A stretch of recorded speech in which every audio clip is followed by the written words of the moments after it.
Imagine two people trying to lose weight. One spends 30 minutes walking every day. The other spends 30 minutes running. After 1 month, who do you think loses more body fat? Most people immediately say running. It seems obvious. After all, running feels harder, makes you sweat more, and leaves you breathing heavily. But what if I told you the real answer is more complicated than that? And choosing the wrong one could actually slow down your fat loss journey. In today's video, we'll compare walking and running using science to find out which one truly helps you burn more fat. Before we compare them, we need to clear up one common misunderstanding. Many people believe sweating means they're burning fat. That's not true. Sweat is simply your body's way of cooling itself down. The real key to losing fat is burning more calories than you consume over time. Running burns more calories in less time. For example, a person weighing around 70 kilograms may burn roughly 300 to 400 calories during a 30-minute run, depending on speed.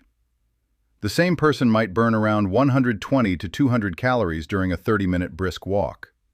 So if we're only comparing calories burned in the same amount of time, running wins. But here's where things get interesting. Burning more calories doesn't automatically mean you'll lose more fat in the long run. Why? Because consistency matters more than intensity. Walking is much easier on your joints. It's less stressful on your knees and ankles. Most beginners can do it every day without feeling exhausted. That means many people are able to stay consistent for months instead of giving up after a few weeks. Running certainly has its advantages. It improves heart health, increases endurance, strengthens your lungs, and burns more calories per minute. But it's also more demanding. If you're overweight or just beginning your fitness journey, running every day can increase the risk of injuries such as shin splints or knee pain. Another surprising fact is something called the afterburn effect.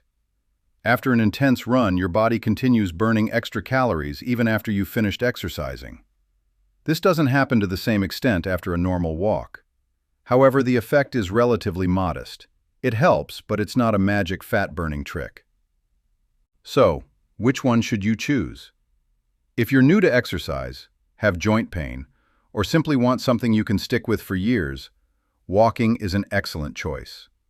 But if you're already fit, enjoy higher intensity workouts, and want to burn more calories in less time, running may be the better option. The truth is, you don't actually have to choose just one. Many fitness experts recommend combining both. Walk on recovery days. Run when your body feels ready. This approach gives you the benefits of both while reducing the risk of burnout and injury. So, which would you choose? Walking or running? Let me know in the comments below. And if you enjoy simple, science-based health videos that help you make better decisions, subscribe to Dr. Z and join us for the next video. Thanks for watching, and I'll see you next time.